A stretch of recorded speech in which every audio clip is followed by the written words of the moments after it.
विधिक सेवा प्राधिकरण नालसा नई दिल्ली के निर्देशन व छत्तीसगढ़ राज्य विधिक सेवा प्राधिकरण बिलासपुर के मार्गदर्शन में तथा जिला विधिक सेवा प्राधिकरण रायपुर के तत्वाधान में पैरालीगल वॉलंटियर मैं कोमल निषाद थाना राजेंद्र से तथा मेरे साथी पैरालीगल वॉलंटियर टिकेश्वर निषाद थाना छुआ से तथा पैरालीगल वॉलंटियर विक्रम सोनी थाना पानिका से एवं थाना गोगरनापाड़ा से प्रेमलाल सिन्हा के द्वारा आज आपके महाविद्यालय में मानव अधिकार दिवस के संदर्भ में आज यहाँ एक शिविर किया जा रहा है, विधिक साक्षरता शिविर, जिसमें आपको थोड़ा सा मानव अधिकार दिवस के बारे में थोड़ा सा संक्षिप्त जानकारी देंगे। अपना कृपया ध्यान से सुनेंगे, ठीक है। मानव अधिकार दिवस पीछे मनुष्य एक सामाजिक प्राणी है तथा समाज के बीच रहकर मनुष्य अपने व्यक्तित्व का विकास तभी कर सकता है जब उसे कतिपय अधिकार प्राप्त हो। इन अधिकारों को ही मानव अधिकार कहा जाता है, क्योंकि इसके अभाव में मनुष्य अपने व्यक्तित्व का विकास नहीं कर सकता। अन्य शब्दों में कहा जाए तो ऐसे अधिकार जिनके बिना मानव जीवन की कल्पना भी नहीं की जा सकती तथा जो किसी मनुष्य को इसलिए प्राप्त होते हैं क्योंकि वह मनुष्य है, मानव अधिकार कहा जाता है। मानव अधिकार को मूल अधिकारों के रूप में सर्वोच्चता प्राप्त है, क्योंकि इन अधिकारों का राज्य द्वारा भी अतिक्रमण नहीं किया जा सकता।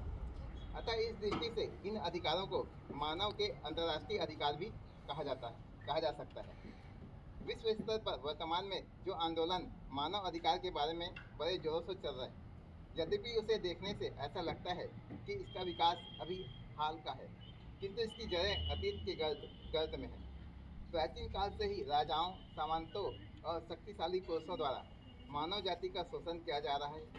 वे लोगों को अनेक प्रकार की यातनाएं और प्रताड़नाएं देते थे। ऐसे अत्याचारों का विरोध जनता ने हमेशा से ही किया है तथा जहाँ कहीं और जब कभी उसे अवसर मिला उसने राजाओं और शासकों के अधिकारों में कमी करवाई है। प्राचीन काल में भी मानव अधिकारों से अपरिचित नहीं था। वैदिक काल के धर्म 1500 ईसा पूर्व मानव अधिकारों का संरक्षण करते थे। ऋग्वेद के ऋचा सर्वे भवन्तु सुखिनः इस बात का प्रतिपादन करती है। महात्मा तुलसीदास अपने रामचरितमानस में लिखते हुए कहते हैं कि हित अनिहित पशु पक्षी जाना, मानुष तन गुण ज्ञान निधाना। यद्यपि मानव अधिकार की संकल्पना पुरातन काल से ही प्रकृति की विधि और प्राकृतिक अधिकारों के सिद्धांतों में पाया जाता है, किंतु व्यवहारिक दृष्टि से मानव अधिकारों के अंतर्राष्ट्रीय पहलों की उत्पत्ति द्वितीय विश्व युद्ध के दौरान नाजियों ने मानव अधिकारों का विश्व स्तर पर खुलेआम उल्लंघन किया, जिनके द्वारा अंतर्राष्ट्रीय शांति को बहुत खतरा पहुंचा। इस युद्ध के प्रभाव में यह अनुभव किया गया कि विश्व शांति की स्थापना के लिए मानव अधिकारों की उपलब्धि परम आवश्यक है। इसी कारण 10 दिसंबर 1948 को संयुक्त राष्ट्र की महासभा ने मानव अधिकारों की सार्वभौम घोषणा को अंगीकृत किया।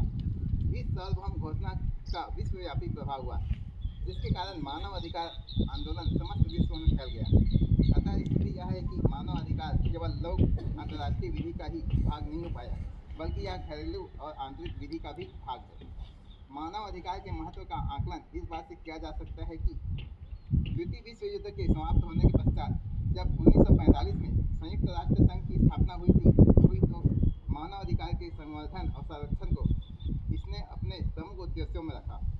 मानव अधिकारों का पद प्रयोग सर्वप्रथम अमेरिकन राष्ट्रपति रूजवेल्ट ने जनवरी 15, 1941 में कांग्रेस को संबोधित अपने प्रसिद्ध संदेश में किया था, जिसमें उन्होंने 4 मूलभूत स्वतंत्रताओं पर आधारित विश्व की घोषणा की थी।